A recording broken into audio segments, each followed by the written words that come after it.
Olá, bom dia, que a graça e a paz de nosso Senhor Jesus esteja com você, com sua família, neste novo dia. Vamos ao nosso estudo de hoje, no projeto da Jornada Bíblica Despertar com Deus, estudar juntos o capítulo 12 do livro do Gênesis. O tema de nosso estudo de hoje: o chamado de Deus a Abraão, ou ainda Abrão, pois o seu nome ainda não havia sido mudado por Deus. A introdução do estudo de hoje nos diz que Gênesis 12 marca o início de um novo capítulo na narrativa bíblica, quando Deus começa a trabalhar por meio da linhagem de Abraão para abençoar o mundo. A história do chamado de Abrão fornece um poderoso exemplo de fé e obediência, bem como um lembrete da fidelidade e provisão de Deus. Ele prepara o cenário para o restante da narrativa bíblica, enquanto Deus trabalha por meio dos israelitas para realizar seu plano final de redenção para o mundo. Lembrando que nós já falamos que o livro do Gênesis, até o verso 11, traz a história primitiva. E a partir deste capítulo, vamos entrar na história dos patriarcas, começando pelo pai da fé, Abraão. Vamos aos comentários dos textos. Lembrando, você já deve ter lido em sua Bíblia o capítulo de hoje. E aí vamos nos aprofundar aqui neste estudo. Verso 1. Vem o chamado de Deus a Abraão: sai da tua casa, da tua terra. O chamado de Deus exigiu que Abraão rompesse completamente com o passado. Ele não só teve de sair da terra dos dois rios, a Mesopotâmia, onde estavam situadas tanto Ur quanto Harã, mas também teve de renunciar aos laços familiares e até à casa de seu pai, para nunca mais voltar às pessoas de seu próprio sangue. Foi um severo teste. Harã e Ur pertenciam à mesma civilização e tinham os mesmos padrões de vida. Tudo isso mudaria imediatamente quando ele saísse da terra dos dois rios e passasse a Síria e a Palestina. Em vez de férteis pastagens, ele encontraria uma terra cheia de florestas e montanhas. Em vez de viver entre povos de sua mesma origem e altamente civilizados, ele estaria jornadeando entre tribos com valores inferiores e com uma religião degradada. Certamente, não deve ter sido fácil para Abraão cortar os laços com sua terra natal, onde havia passado toda a vida e possuía muitas ternas associações, muita amizade. Imagina como foi um teste para Abraão. Um jovem pode deixar seu país de origem sem pesares, um espírito aventureiro, não é mesmo? Mas para um homem que neste período, neste chamado, Abraão já contava com 75 anos de idade. Uma decisão realmente que não foi fácil. Deus disse a Abraão: você vai à terra que eu te mostrarei. Ou seja, só isso, não falou você vai para tal lugar. Você vai para a terra que eu te mostrarei. Gênesis 11:31 indica que o destino original de Abraão tinha sido Canaã. Obviamente, Deus deve ter especificado Canaã como a terra em cuja direção ele devia se dirigir. Comentando o verso 3, todas as famílias da terra. A palavra no hebraico aqui traduzida por terra, Adamá, significa essencialmente solo. Estão incluídas nela todas as nações de todas as épocas. É o solo que foi amaldiçoado após a queda, lá no verso 17 do capítulo 3. O mesmo solo do qual o homem havia originalmente sido criado. Agora o verso 5, todos os bens que haviam adquirido. A riqueza de Abraão e de seu sobrinho Ló consistia principalmente de grandes rebanhos de gado e ovelhas. Abraão era próspero, mas sua prosperidade de forma alguma demonstrou ser um empecilho à sua vida religiosa, ao contrário de muitos ricos, que o dinheiro, a riqueza acaba impedindo sua vida de piedade. Embora seja verdade que a riqueza em geral dificulta seus possuidores qualificarem-se para o reino de Deus, não é de maneira alguma uma desvantagem fatal. Quando uma pessoa de posse se considera mordomo de Deus e usa sua riqueza para a honra de Deus e o avanço de seu reino, a riqueza é uma bênção e não uma maldição. Ainda o verso 5, as pessoas que faziam parte ali daquele grupo que foram com Abraão e Ló é relacionado a almas, que no hebraico nefesh representa pessoas. Verso 6, o carvalho de Moré. Uma grande árvore. A palavra é presumivelmente usada aqui em sentido genérico e coletivo e pode ou não se referir a uma árvore em particular. Tem sido sugerido que ela significa um bosque de carvalho. Verso 7. Tua descendência. Embora esta seja uma das mais curtas revelações divinas, no entanto, foi de grande importância para Abraão. Então, um estrangeiro num país distante. Sua brevidade não era de maneira alguma proporcional à sua importância e valor.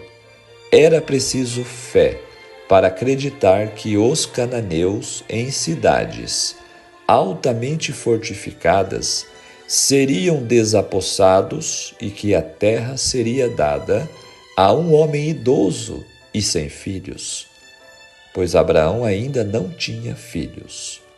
O cumprimento aparentemente improvável da promessa a tornava um grande teste para a fé deste patriarca Abraão.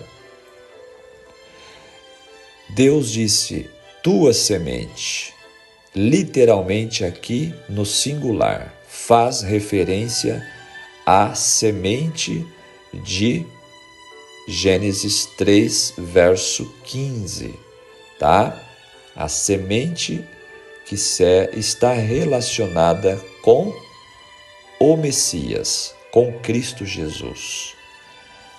Comentando o verso 9, que descreve indo sempre para o Neguebe. Betel ainda não seria o lar permanente de Abraão. ele prosseguiu em direção ao sul, no Neguebe. O Neguebe era e ainda é um território semiárido que fica ao sul e sudoeste das montanhas e que posteriormente passou a pertencer a Judá. Comentando o verso 10, desceu, pois, Abrão ao Egito. Embora o Egito ocasionalmente sofresse com a fome quando o Nilo não transbordava, era conhecido entre os países vizinhos como um porto de refúgio em tempos de necessidade. Antigos registros egípcios mencionam repetidamente o fato de que os asiáticos entravam no país para alimentar seus rebanhos famintos.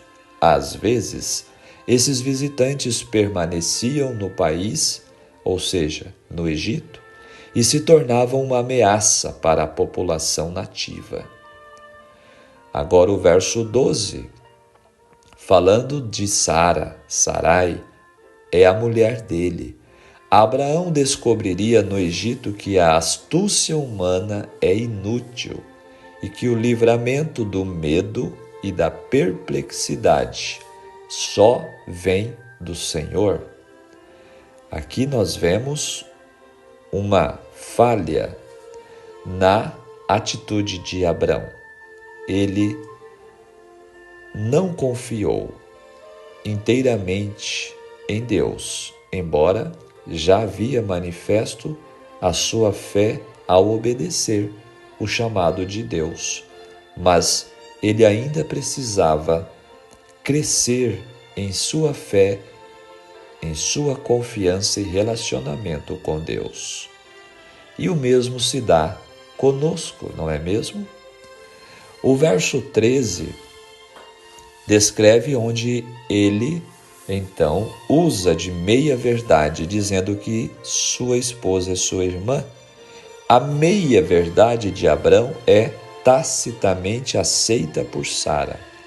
Tanto Abrão quanto Sara tinham o mesmo pai. O leitor é lembrado que, mesmo sendo Abrão o pai da fé, ele ainda é um ser humano com medos, falhas de caráter, e é resgatado por Deus e pelas esposas, mães da fé. Como se verá, seus medos eram bem fundados, tinham fundamento. Mas a fé precisava superar o medo, né? Comentando o verso 14, fala que Sarai era sobremaneira formosa. Olha só, com 65 anos, como Sara podia ser tão atraente quanto este incidente sugere? Deve-se lembrar que no tempo de Abraão, a média de vida era o dobro do que é hoje. Portanto, Sara, que morreu com 127 anos, em Gênesis 23, 1, estava na sua meia-idade. Seria hoje como uma mulher de 40, né? 35, 40, e era muito formosa. Versos 17 a 20, apesar de Abraão não parecer considerar a honra e integridade de Sara, Deus considerou. Em resposta a pragas, o faraó devolve Sara a Abrão e os manda de volta a Canaã. Note a importante ligação desta história com a posterior narrativa do Êxodo. Tanto Abrão quanto Israel são bem-vindos no Egito. Eles sofrem e Deus intervém, enviando pragas. Percebem? Que relação interessante? Eles retornam carregando riquezas do Egito para Canaã. O verso 17 descreve a punição a Faraó por parte do Senhor com pragas. Essa experiência devia ter ensinado a Abraão a confiar em Deus e não em suas próprias manobras. Parece estranho, contudo, que ele, pouco tempo depois, repetisse o mesmo erro, e ainda mais estranho que seu filho Isaque tentasse o mesmo artifício lá mais à frente. O Senhor continua sendo fiel para com seus filhos, mesmo nos momentos de infidelidade deles. Contudo, agir deliberadamente na expectativa de que Deus nos salvará dos resultados adversos é presunção e não fé. Foi a uma tentação dessa natureza que Cristo respondeu a Satanás: não tentarás o Senhor teu Deus. Mateus 4:7. Verso 19.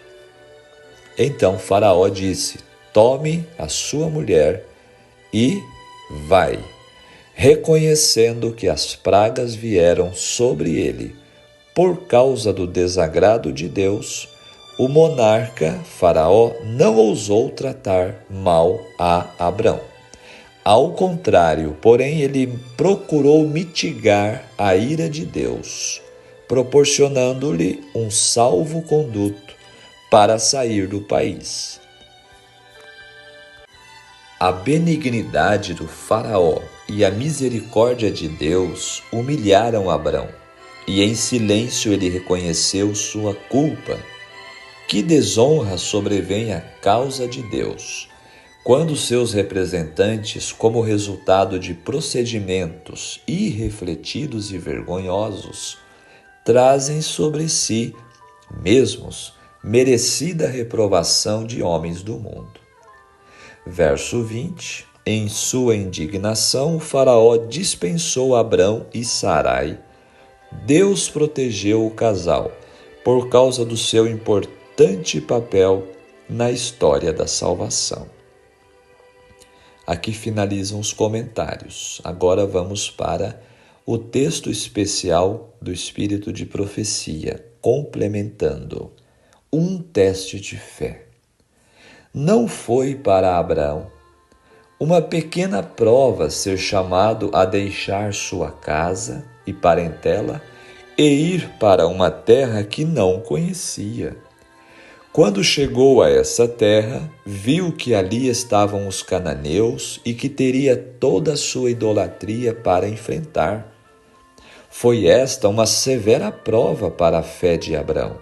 Não viu nenhuma possessão que pudesse reivindicar como sendo sua, mas, diante de sua perplexidade, o Deus do céu condescendeu em pregar-lhe o Evangelho e mostrar-lhe a possessão que ele teria como herança eterna. Abraão mudou-se de lugar para lugar, conforme lhe pareceu aconselhável, a fim de obter sustento para a sua família, e olha que sua família não era pequena. O número de seus experientes servos subia a mais de 400. Em cada lugar onde armava sua tenda, bem junto dela, erigia um altar. Assim, adorou ele a Deus em cada local onde era chamado a estar. Ao fazê-lo, estava ensinando sua família a amar e temer a Deus. Todos os seguidores de Deus, onde quer que forem, devem levar consigo os verdadeiros princípios de sua religião. Se nos lugares para onde forem, existir pecado, esquecimento de Deus e idolatria, então será tempo de mostrar-lhes os verdadeiros princípios. Olha só que ensinamento profundo nos traz este exemplo de Abraão, né? Quando nos estabelecemos onde tudo é comodidade e conforto, não sentimos tanto a necessidade de confiar em Deus momento a momento. Deus, em sua providência, leva-nos a posições em que sintamos necessidade de seu auxílio e força. O Senhor tem um debate com seu povo e deseja que cada um de nós lhe obedeça às exigências.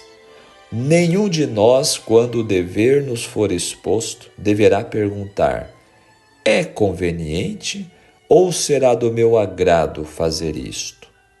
Se Deus o diz, é suficiente.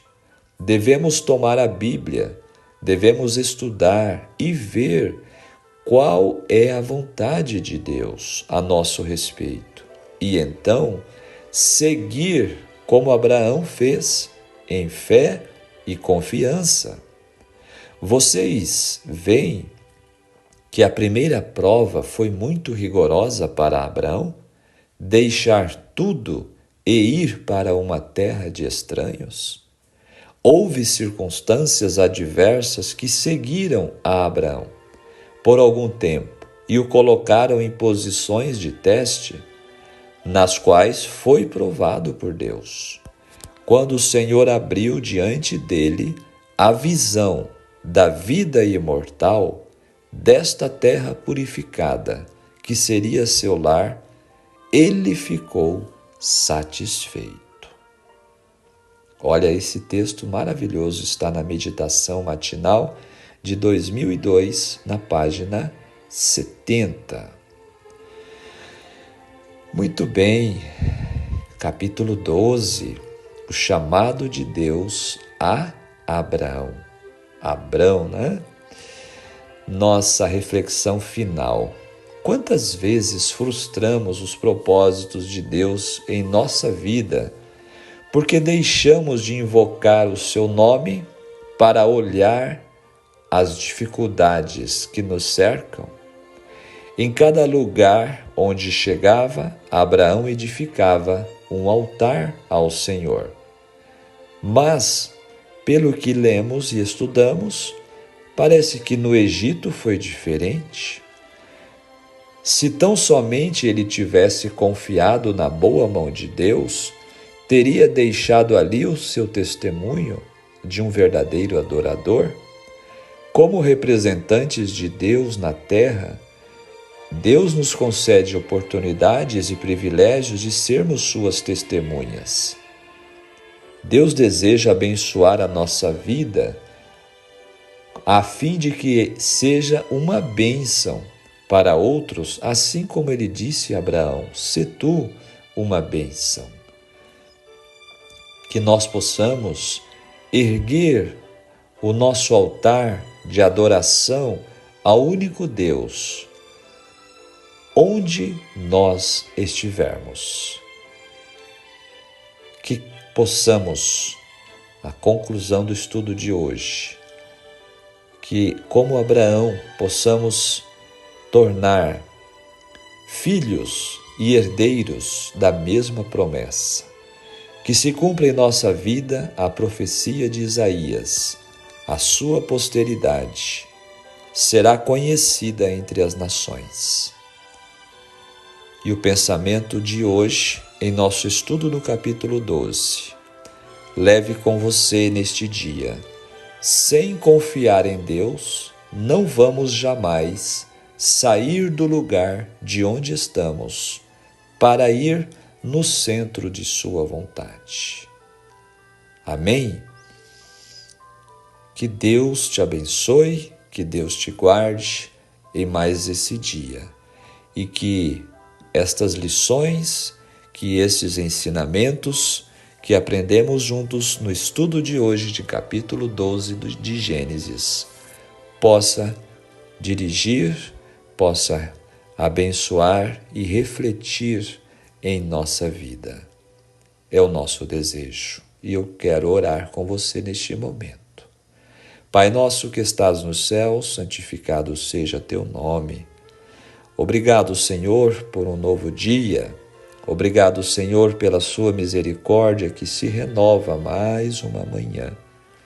Obrigado, Senhor, pelo privilégio de nos alimentarmos com a Tua palavra, que é viva e eficaz.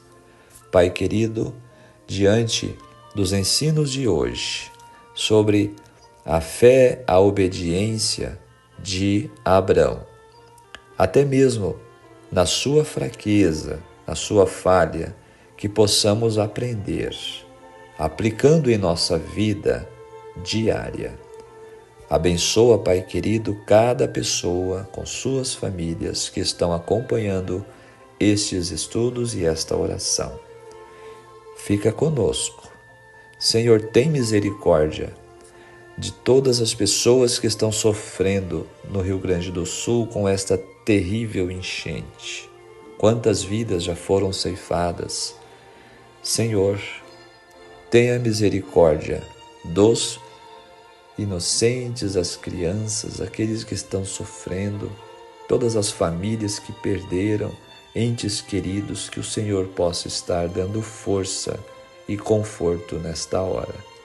E que estes acontecimentos sirvam para abrir os nossos olhos de que o nosso lugar de descanso não é aqui neste mundo. O Senhor tem preparado um lar de eterna paz e alegria e felicidade para seus filhos. Ajude-nos a crer como Abraão creu na sua promessa. Eu te peço em nome de Jesus. Amém. Muito bem, este é o projeto Jornada Bíblica Despertar com Deus. Você que ainda não se inscreveu, eu te peço, inscreva-se em nosso canal no YouTube e compartilhe com outras pessoas se você achou interessante. Assim, espalhemos a palavra de Deus. Um grande abraço, até o nosso próximo encontro. Tchau, tchau.